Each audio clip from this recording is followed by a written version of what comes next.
पाकिस्तान की मईशत इस वक्त एक सरतान के मरीज़ के जैसी है, और वो भी मरीज़ भी ऐसा कि जिसका आखिरी स्टेज है। क्योंकि ये लोग तो पिस रहे हैं, ये लोग तो वो हैं जो कि अब बाकायदा से खुदकुशियों का सोच रहे हैं। इनको हर बंदा पाकिस्तान छोड़ के नहीं जा सकता। मईशतदानों की बात भी सुन रहे हैं, हम सियासतदानों की बात भी सुन रहे हैं, हम पाकिस्तान के अवाम को भी सुन रहे हैं। उम्मीद ही नहीं है, कहाँ से आएगी? डिफ़ॉल्ट तो वाकई ख़तरनाक बात है। डिफ़ॉल्ट और एक न्यूक्लियर पाकिस्तान को डिफ़ॉल्ट नहीं करना चाहिए। तो हमारे पास मुतबादिल हल क्या है, तजावीज़ क्या हैं? 25 रुपए का केजी इंडिया में आटा मिल रहा है, हमें कितने का 150 रुपए का केजी मिल रहा है। फर्क तो है ना। अगर ट्रेड होती तो क्या ज्यादा से ज्यादा 60 रुपए केजी होता हमारे यहाँ पे। ये जो लिथियम है, इसको जहां पर डिस्कवर किया गया है, वहां खासतौर पर वहां के लोगों के लिए एक बड़ा रोजगार का वो जरिया हासिल हुआ है, और खासतौर पर जम्मू कश्मीर की, पूरे जम्मू कश्मीर के लिए। इंडियन जो एम्बेसडर है वो किससे मिलता है, और उसके विदन वीक जो है वो फिर आपके एम्बेसडर का उससे मिलना या उसको चिट्ठी लिखना जो है वो जरूरी समझा जाता था कि फ्यूचर क्या होगा दुनिया का। और अब इसमें एंट्री किसकी है? एंट्री है इंडिया की। That is most important thing. India obviously is going to get the center of the attraction. अच्छे ताल्लुकात और रिलेशंस बनाने का हुनर सीखना तो इंडिया से सीखे कि किस तरह से मुश्किल वक्त में सबसे पेश आता है। आप सारों को पता है कि मुल्क जो है वो तबाही के किनारे पे खड़ा हुआ, और मुल्क को हमारी जरूरत है।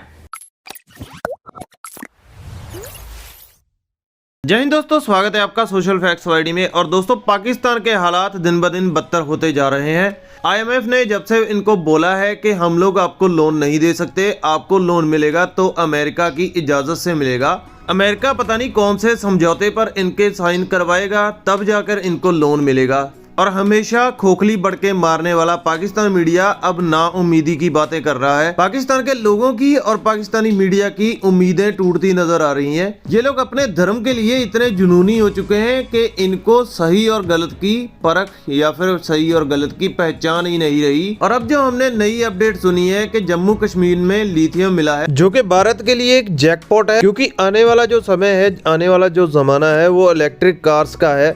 भारत की इलेक्ट्रिक कार इंडस्ट्री को इससे बहुत ज्यादा बूस्ट मिलेगा। उस लिथियम को लेकर पाकिस्तान से बहुत सारी बातें सुनने को मिल रही है। पाकिस्तान से बहुत सारी आवाजें ऐसी आ रही हैं कि भारत को पहले ही पता चल चुका था कि जम्मू कश्मीर में लिथियम है, इसलिए भारत ने धारा 370 और 35 से हटाकर वहां के लोगों के हक छीन लिए। बहुत से लोग ऐसा करने की कोशिश कर रहे हैं कि कश्मीर के लोगों को लिथियम को लेकर भड़काएं, वहां के लोगों के अंदर अंधविश्वास पैदा करें। लेकिन पाकिस्तानियों की ये चाल अब कामयाब होने वाली नहीं है। अब पाकिस्तानियों की एक भी चलने वाली नहीं है। तो दोस्तों, चलते हैं वीडियो की तरफ, मिलते हैं नेक्स्ट वीडियो में। तब तक के लिए जय श्री राम, जय हिंद। एक तो पहले कैंपेन थी जी, एक पूरा कि हमने इंडिया को दीवार से लगाना है इंटरनेशनली, और उसके लिए हमें हर दारुल हुकूमत में अपना एम्बेसडर चाहिए जो ये नज़र रखे कि इंडियन जो एम्बेसडर है वो किससे मिलता है, और उसके विदन वीक जो है वो फिर आपके एम्बेसडर का उससे मिलना या उसको चिट्ठी लिखना जो है वो ज़रूरी समझा जाता था।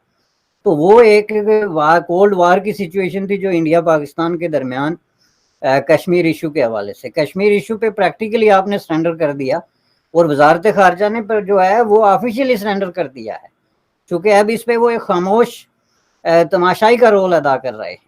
अब तो आज एक नई बात निकल के आई है, वो जो लिथियम जो वहाँ से दरियाफ्त हुआ है, वो कहते हैं 5 अगस्त 2019 में जो डिसीजन हुआ था वो इसी बुनियाद पे हुआ था कि उनको पता चल गया था कि यहाँ से लिथियम के ज़खायर निकलने वाले हैं, और ये जो स्टेट है, ये स्टेट वर्सेस यूनियन जो है वो एक लीगल, पॉलिटिकल और कॉन्स्टिट्यूशनल बैटल स्टार्ट हो जाएगी। लिहाजा इसको डिसमेंटल करके यूनियन टेरिटोरी बना दो ताकि ये खापी ख़त्म हो। अब ये सारी चीज़ें जो हैं इन पे नज़र रखना जो है वो किसका काम है, जो बिलियंस ऑफ डॉलर लेके वहाँ बैठे हुए हैं ऑफिशियल ओहदे लेके, या यहाँ ये ले मैन जाके इस तरह की चीज़ों पे लैग वर्क करके आपको आके बताएगा कि 5 अगस्त का जो इवेंट हुआ है उसके पीछे हाथ किसका है। तो ये चीज़ें जो हैं वो सामने रखते हुए मैं समझता हूँ कि चूँकि अब ये इंडिया स्पेसिफिक आपकी कहानी ख़त्म हो जानी चाहिए, ख़त्म हो गई है, इसलिए कि आज एज वी स्पीक IMF जो है वो पाकिस्तान को जवाब दे के तो उनका वफद वापस चला गया है, ये कहते हुए कि जी हम नहीं कर सकते, ये कम्युनिकेशन वीडियो पे रहेगी, तो उसके बाद अगली बात होगी। इस वक्त जब हम बात कर रहे हैं तो कहते हैं जी 3 कुछ बिलियन डॉलर जो है आपके जो है ट्रेजरी में पड़ा है, जो आपका फॉरेन एक्सचेंज है। इस हिसाब से आप देखें तो एज वी स्पीक इंडिया का कितना है, 500 and something बिलियंस डॉलर्स। तो इस हिसाब से आप इस तरीके से अगर देखें तो ये वैसे बहुत बड़ा फ़र्क पड़ गया है। तो अब एम्बेसियाँ जो हैं वो अगर पाकिस्तान बंद करता है, कुछ को मर्ज करता है और किसी तरीके से मसलन जहाँ 20-20 मुल्क पूरे यूरोपियन यूनियन में हर जगह आपने एम्बेसी खोली हुई है, वहाँ एक एम्बेसी काफ़ी है, चूँकि पूरी यूरोपियन यूनियन के साथ आपका सिर्फ एक चीज़ का बिजनेस है जो उन्होंने खुद आपको दिया हुआ है कि ये जी आप एक्सपोर्ट कर सकते हैं इस कोटे के अंदर।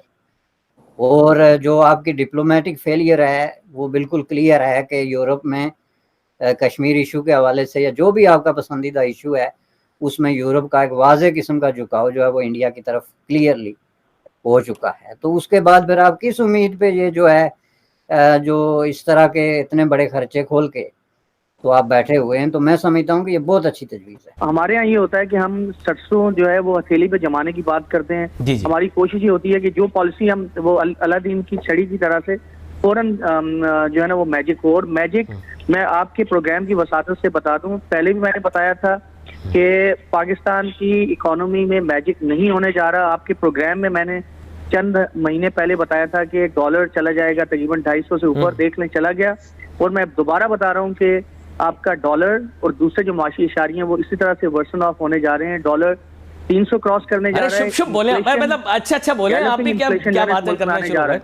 तो खुदारा अली भाई, मेरे प्रोग्राम की तवज्जो से मेरी मिन्नत है, तरला है उन लोगों से जो ईवान इक़्तिदार में बैठे हैं कि मिडिल क्लास के लिए, सैलरीड क्लास के लिए खुदा के लिए कुछ कर लें। वो लोग बातें करते हैं जिनको चीज़ों का इल्म नहीं है। मैं किसी का नाम नहीं लेना चाहता हूँ। डिफॉल्ट इतना मजाक नहीं होता है। श्रीलंका ने को डिफॉल्ट किए हुए तकरीबन 10 माह हो गए हैं। सही जिंदगी है वहाँ पर? कोई जिंदगी नहीं है। हुक्का आलम है सड़क पे। ठीक, आप ये चाहते हैं कि पाकिस्तान में ऐसी हो, सड़क पे हुक्का आलम हो, एक सख्त किस्म का जैसे कर्फ्यू लगा हुआ हो शहर में। तो ये इतना कहना बहुत आसान होता है। डिफॉल्ट जो है बहुत खतरनाक चीज़ है, और ख़ासकर हम जैसे मुल्क के लिए जो 220-225 मिलियन वाला मुल्क है और वो डिफ़ॉल्ट करे, इसके बहुत बुरे और गहरे असरात होते हैं। यह मुल्क फिर दोबारा उसको अपने पैर पे खड़ा होने में डिकेड्स लग जाएंगे, डिकेड्स। डिफ़ॉल्ट तो वाकई ख़तरनाक बात है। डिफ़ॉल्ट और एक न्यूक्लियर पाकिस्तान को डिफ़ॉल्ट नहीं करना चाहिए। तो हमारे पास मुतबादिल हल क्या है, तजावीज़ क्या हैं? ये ऐसा ही है कि एक पेशेंट है जी जो दवाओं से ठीक हो सकता था जी, आपको डॉक्टर के पास गए, डॉक्टर ने आपको मशवरा दिया कि भाई ये कर लें, ये दवाएं ले लें, ये है ये इंजेक्शन लगा लें। आपने कहा कि नहीं हम ऐसे ठीक हो जाएंगे, हम थोड़ा परहेज़ी कर लेंगे, एक्सरसाइज कर लेंगे, ठीक हो जाएंगे। वो गुजरता गया, आपकी तबीयत ज़्यादा ख़राब तो होती गई। डॉक्टर आपको बार बार मशवरा दे रहा है, आप कहते नहीं मैं तो वैसे ठीक हो जाऊँगा, बिल्कुल ठीक हो जाऊँगा। जब मरने के करीब आ चुके हैं, सारे जिस्म में कैंसर फैल गया है और आखिरी स्टेज है जैसे अभी इंट्रोडक्शन में कहा गया, तो अब फिर पूछ रहे हैं कि जी डॉक्टर से, उसी डॉक्टर से कि अब बताएं कि क्या किया जाए।